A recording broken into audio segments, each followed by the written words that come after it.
Hey everybody, Tom here with Hidden Beats, and today we're talking with Brian Doerksen and Marika Siewert. I got that right, I'm hoping again. Oh yeah, you did it good. Perfect. I always find myself, you told me your name and then I screwed up 2 seconds later, so I have to check myself every time. We're here today to talk to you guys about your music and about what you do in the world. But for those who are new to you as people, can you introduce yourselves? Wow. Okay. Well, I'm Brian Doerksen, and I met my dear friend here, Marika Siewert, about 17, 18 years ago. Was working on a musical, and she auditioned for one of the roles, and she was perfect for it, and we've been good friends ever since. So, Marie, maybe I'll Maybe say, you talk about me and I'll yeah, talk yeah, about there you. we go. So how Okay. about this? All right. So Marika's background, as far as music goes, is more in the pop music world and in film and TV and acting and directing and all kinds of things, though you've also been involved in gospel Christian music on and off throughout your career. Yeah. And And Brian is this legendary songwriter celebrating 25 years of a song called Come Now's the Time to Worship. And he has songs all over the world. And also now he is a filmmaker and writer mm, and author. And he teaches a new songwriting course called Unlocking Your Songs Okay. for songwriters all over the world. yeah, And and Marika's got an amazing husband, Stacy, and three incredible children, all of who have been professional actors. And I have an amazing wife named Joyce. We're about to celebrate 40 years of marriage soon, and we have six children, including two boys with special needs and Fragile X syndrome. So that's us that's at a us. really quick glance. I mean, yeah, that's a pretty in-depth kind of overview of everyone. We're So pretty my good yeah, at that. my first question for both of you is where did the interest in music come from? How did you guys get into this kind of industry? Well, should I start? Yeah, you start. Okay. You know, my dad was in a gospel quartet, so I grew up, my first exposure to music and even the recording studio was as a boy going with my dad to Little Mountain Sound in Vancouver and them recording an album. And I'm typical boy, did some sports, playing outside or whatever, but really, my favorite activity in the whole world was to go over to the turntable and put on a vinyl record and sit there cross-legged right by the speaker and just listen and just to imagine how did they create those sounds and be just moved, deeply moved by the music that I heard. I just felt like, you know, so I was inspired by music, but I didn't think I had the talent in order to do it as a career. So I kind of fell into music as a career by accident, by writing a few songs that in my early 20s that just traveled the world. And then I went, oh, well, maybe I can do this. And so I started to lean into it. No big deal. They just traveled the world. And then they traveled into my world.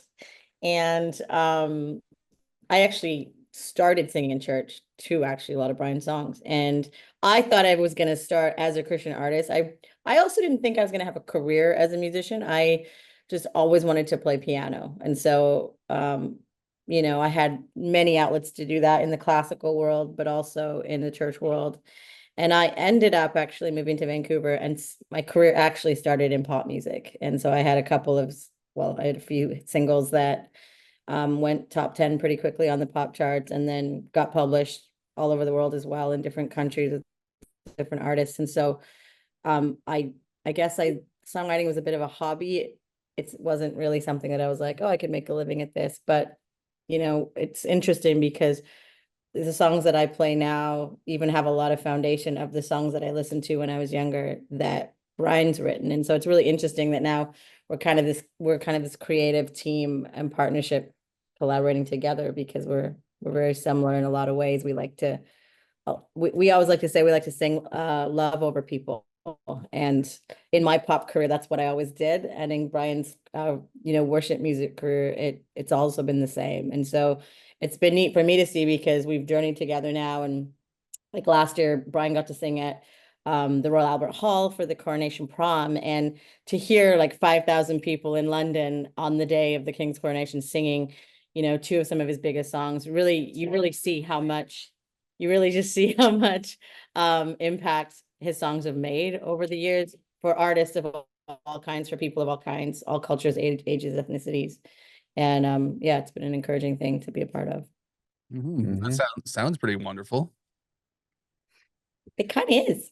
Plus, it's so fun, and we just like eat together, and our families hang out, and it's a good life. Yeah, for sure. Who were some of each of your early inspirations? I guess if you were kind of involved in some of the church and some pop and stuff like that, who were the ones that stood out to each of you? You want to start there? Sure. Well, you know what? I grew up in England actually. So a lot of my early childhood music was Britpop, so and like Michael Jackson and Whitney Houston. And I think I've always, my parents, my parents are like, my dad's from Mauritius, my mom is from Trinidad. And I think my dad was always playing reggae music and I had no idea why, but it was the only time I'd ever see him like dance around and I thought it was the coolest thing. But my parents had this awesome record collection that a lot of my early influences were the music that they listened to, and it was all around different artists. And so, yeah. And I mean, again, my family's black, so we're like mixed black, and a lot of other things, but I definitely gravitated towards the kind of pop sort of R&B stuff. So Your family's beautiful black is what I say. Some of my influences would have been, so like there's a few of the artists that Marika just mentioned that I would listen to and I would go, it was like a portal into another world, listening to Michael Jackson or Whitney Houston. I remember thinking like, how do they sing like that? How do they move like that? Because I come from this Dutch German background and I hugely respected the work, the art, but I couldn't generate that kind of music. Whereas I grew up listening to, gospel, early Christian music, mainstream artists like Jackson Brown, James Taylor, bands like Styx and Journey and Boston and all the kind of classic rock bands of the 80s, Canadians like BTO and Randy Bachman and all of that stuff. And again, all of those were kind of like windows into their world, right? But I would have never thought I could enter that world. I would just be the boy on the other side of the window looking in and going, wow, that's amazing. How do they make that? How do they do that? How do they put that together? But while all that's happening, it's imprinting on you, right? Like it's like there's this principle of like what you behold, what you love, what you honor starts to influence you, and that their art and their way of singing started to imprint me. A Christian artist named Phil Keaggy had a huge influence on me. I used to put his cassette on every night. Guys dates this experience, right? I'm a boy and it's a cassette tape. Okay. I like cassettes But too. it's a cassette. It was like a little Radio Shack cassette player, and I would put it in and in the summer I would work all day out in a rose field. I grow roses as a hobby. And I love flowers, but that's hard, sweaty work, labor work in the field all day, and then I'd be exhausted. But before I go to sleep, I always had to slip that Town to Town Phil Keaggy cassette into that little player, and just the guitar, the voice, everything, it just sang over me. Like we dream about, both Marika and I have always tried to sing love over people. It was like Phil was singing love over me as a boy, as a teenager, and it was great. Actually, I got to thank him in person and actually play a song with him live at an event in Seattle a few years ago. That's so So cool. that was a dream come true there. So I will Yeah. also say Brian and I both have this incredible love for musicals. And yes, we yes. I mean, I grew up kind of on Andrew Lloyd Webber, but like Okay. Hans Zimmer is an inspiration to me. Like I love scores and soundtracks. And that's kind of how I met Brian, is because this year actually he's celebrating the 30th anniversary of an album called Father's House, which is a musical. And you know, he's got this incredible like worship career, but also one of the most impacting albums was his solo musical sort of album. Mhm.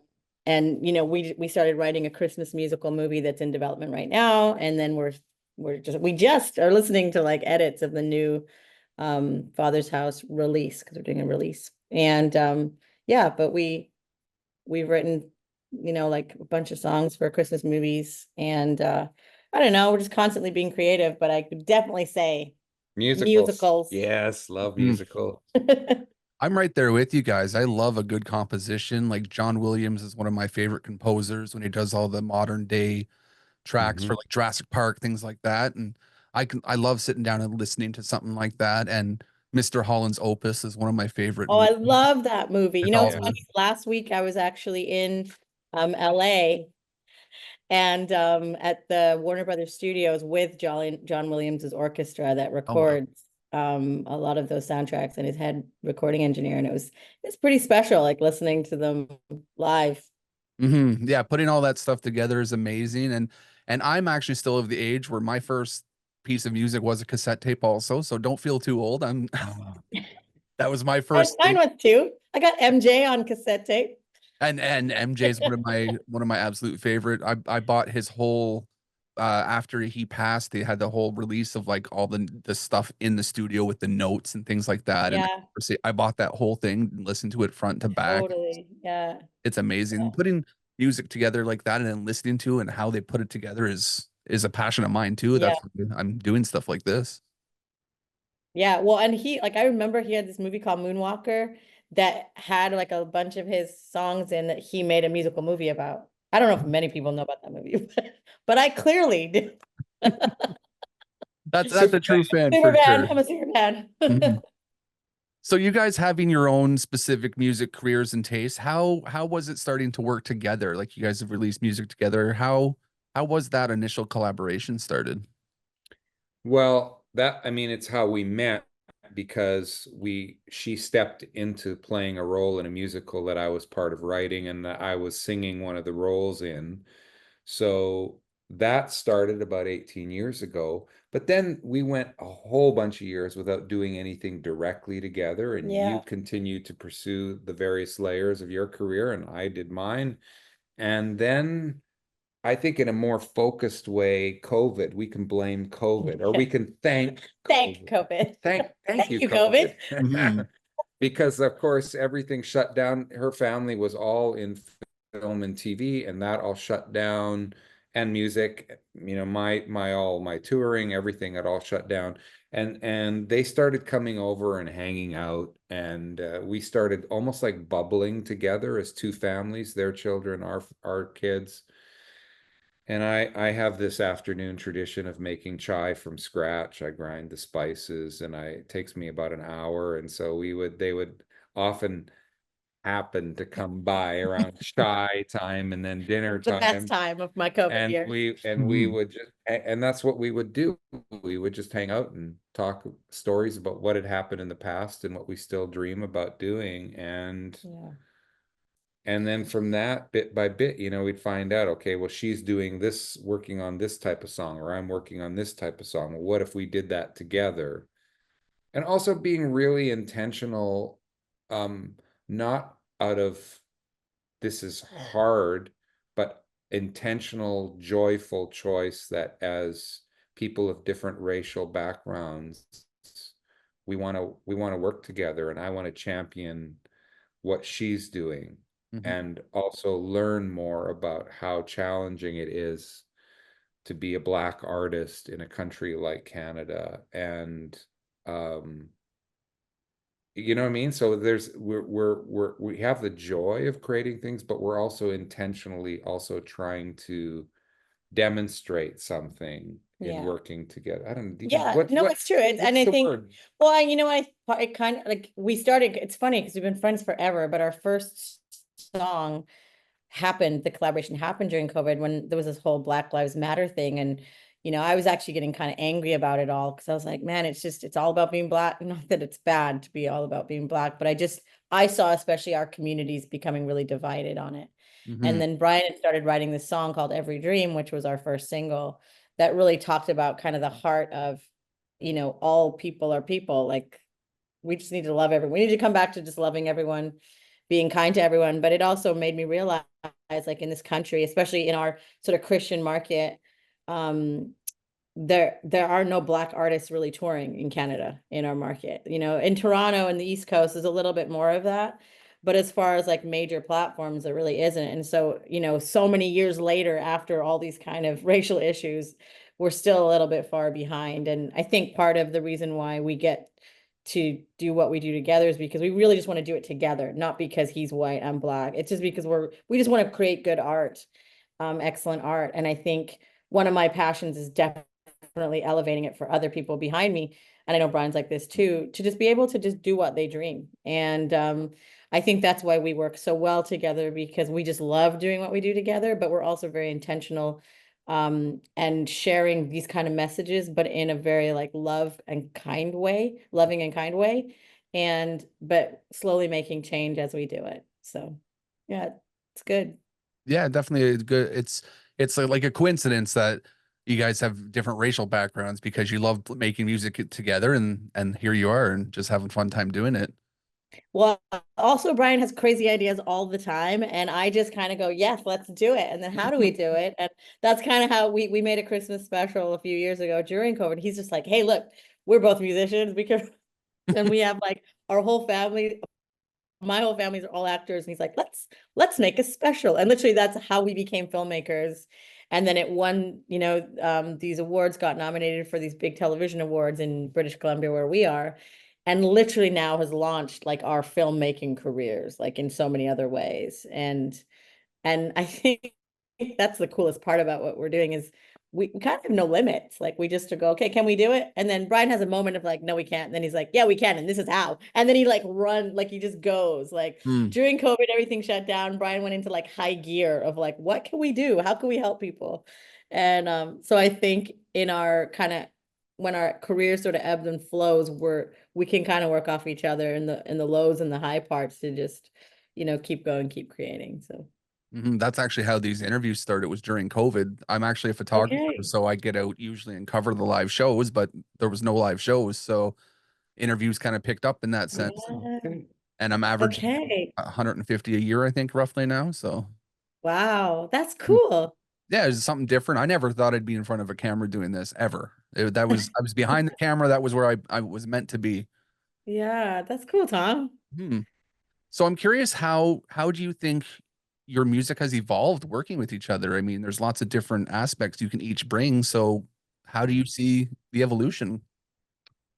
Well, I can I can give you an example from about an hour ago. We are working on a radio edit for one of the tracks of this 30th well, so there's the 30th anniversary of Father's House, my first solo album, which we've remastered and prepped for release. So we did two new reimagined versions of the opening two tracks. The first song is called Father to Son. The second is called There Must Be a Place. So we were talking about a radio edit because I'm like kind of Because like an Brian's a pop star and he no, no, doesn't no, no, no, no, just hang on. really. Hang on. By nature, I'm an album guy. So Okay. I like album cuts, which often is long, like long versions, like long guitar solos, play outs, lots of mood, lots of time.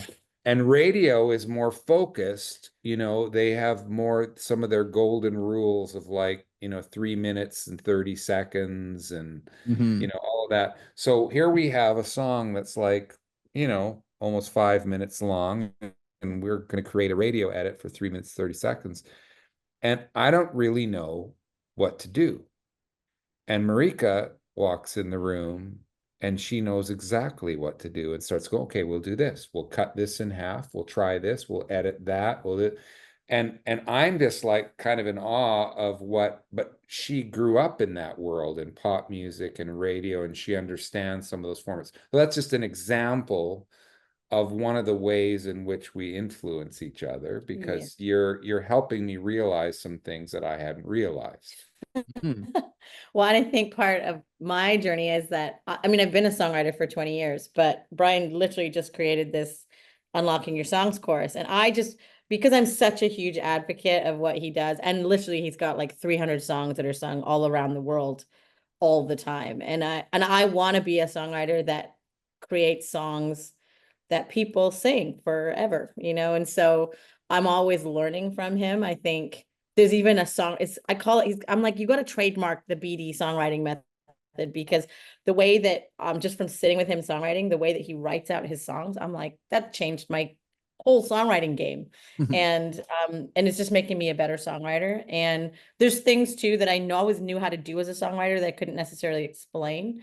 And so I wanted to take his whole course. So I'm almost done, but I've been taking his course, and just the things that you learn. I'm a huge learner. I always love learning. I don't think as artists we should ever stop learning. And I think it just increases our ability to continue to create and create well. And so yeah, it's just special, like to be able to learn and create together. I'm constantly growing, and I think my music actually has a lot more depth because of it, in the things that I write, and even in all the different projects that I do. And it's nice to see that you guys can do that for each other. Like two artists were walking a similar path, but being able to push in different ways. That's amazing to see. And and the reality is we obviously have elements of each of our careers that are completely different than each other, and we continue to do different things. She's stepping more and more into film directing, and I'm not. I'll make chai for her Oh film my set. goodness, yes, There you go. And I'm writing some songs that we're not writing, and she's co-writing with other writers and stuff. So we have our own careers, but there's been something really special about working together. And then, like you described it, I think the more we do that, the more we can find ways to learn from each other. We were developing this whole script and songs for Christmas movie musical, and those songs are actually really interesting because they're true co-writes, a lot of them from the ground up. Yeah. You know, so and then I can see bits of both of our personalities and our strengths in the song when it finishes. So yeah, it's been a great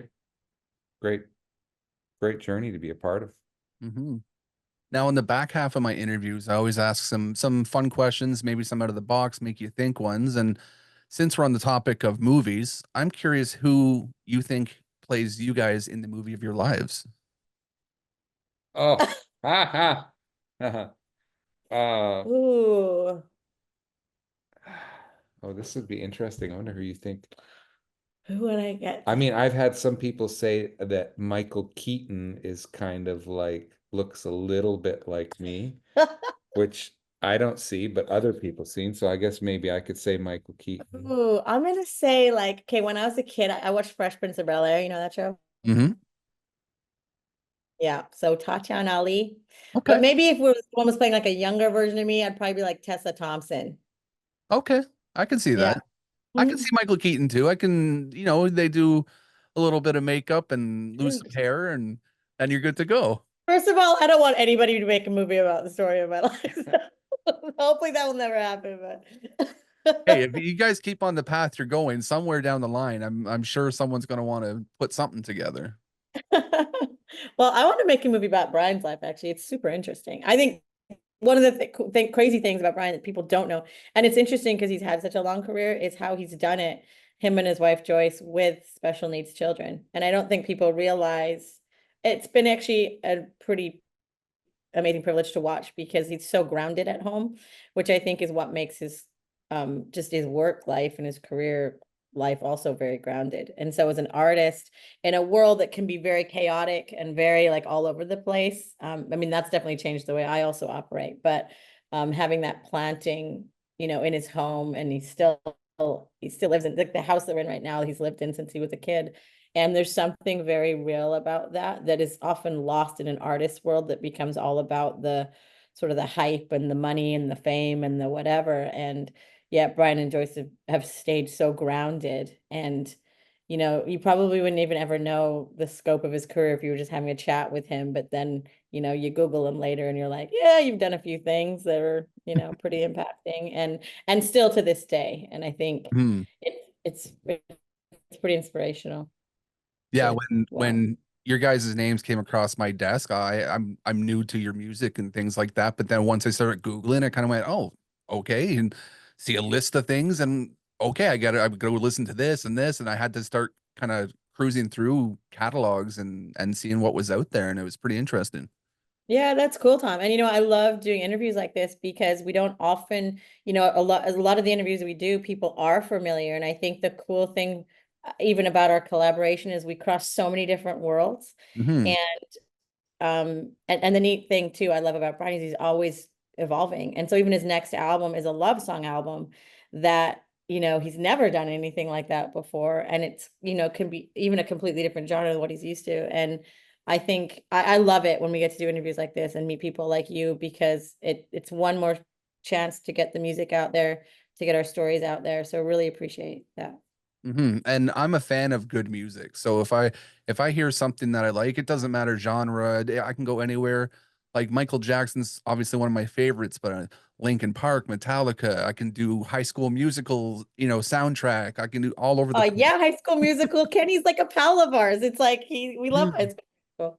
Yeah, all that type of stuff. So I can definitely appreciate the talent and skill and just the joy that you guys have putting into your music too. That's cool. Hmm. So one of my favorite questions to ask, and it's the most thought-provoking, I think, is what's one thing you think should be asked more in an interview that's not asked enough? Hmm. It's a good question. Um,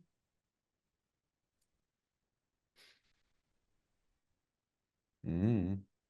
you know, I think I would love if people asked me more, what are some of the challenges that I face as an artist? Mm. Because Mm-hmm. I think everyone likes to talk about all the cool stuff that we're doing. And in our case, we were just joking about how we're a bit of a double gong show because we always have like 10 things going at once, fun things.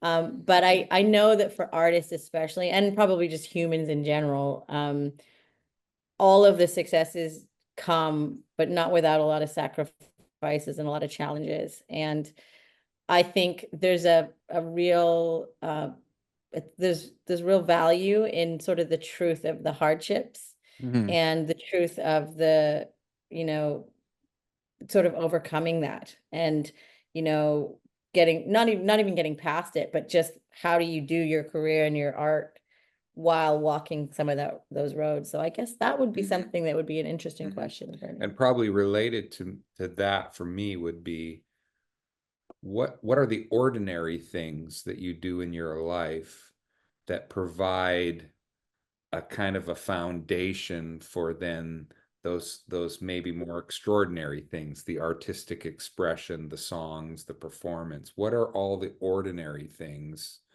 that make up your life that is just part of being a human being, but that actually means that you are you have an anchor as a human being to be an artist because you're coming out of that earth of ordinariness. And Mm. we have a song actually, Marika and I, for the Christmas movie musical called Ordinary Every Day, where we describe this couple and their relationship and uh and how they go through life, and it's in the ordinary rhythms of going grocery shopping together, or these simple things, but doing them intentionally Hmm. with love, that make all the difference in your life.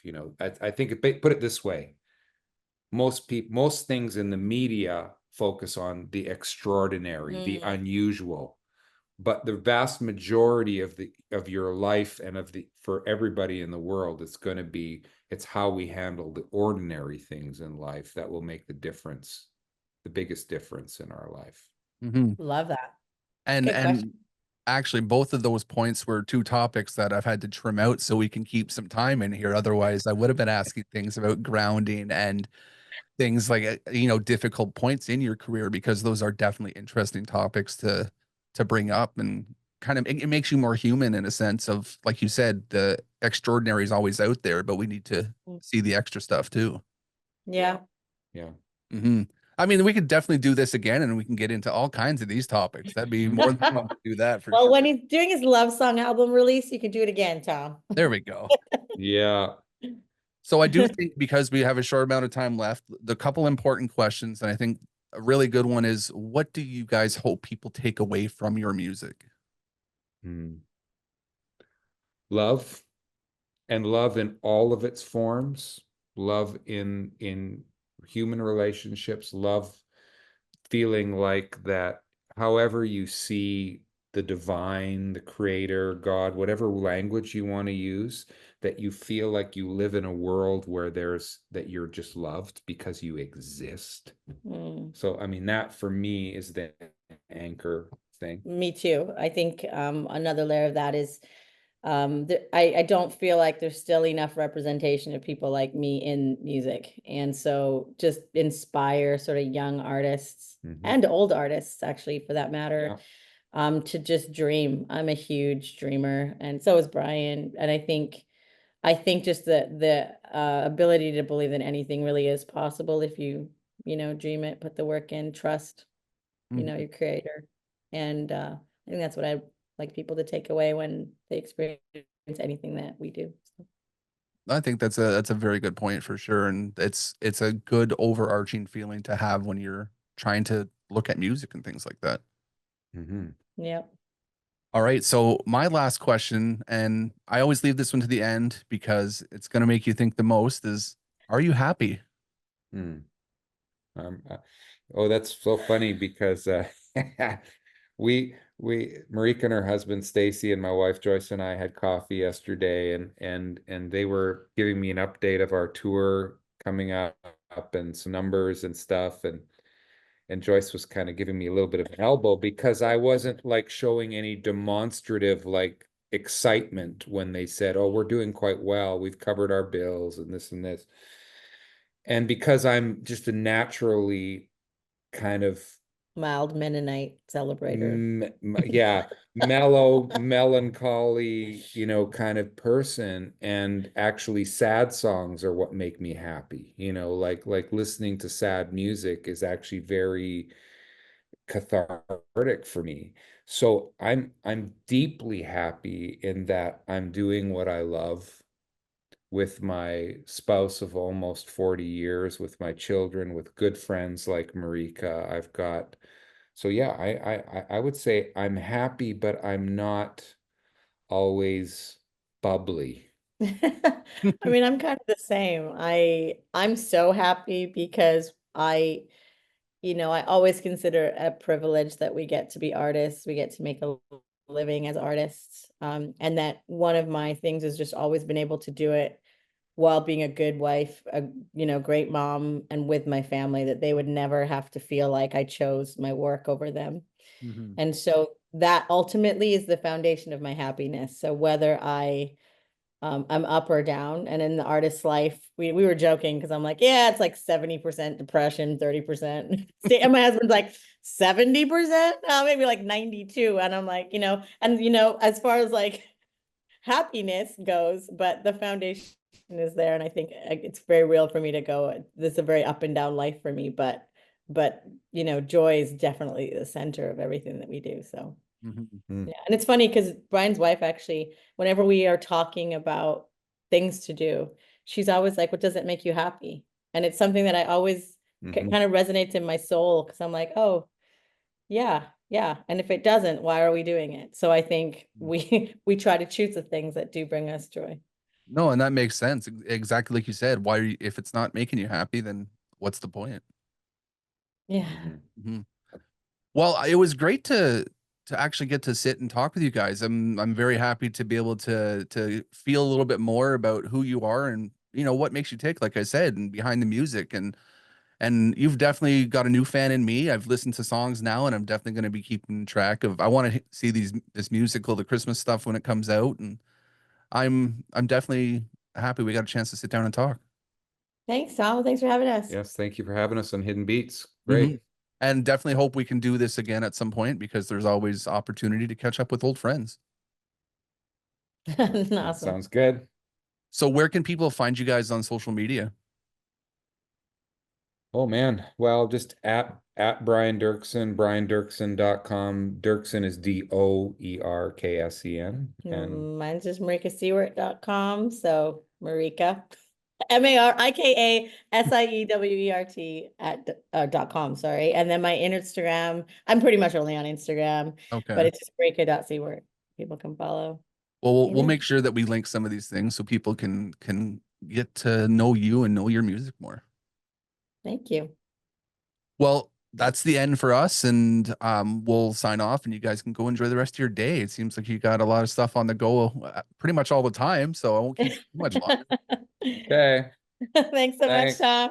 All right, thanks, guys. Have a good one. Bye. Bye.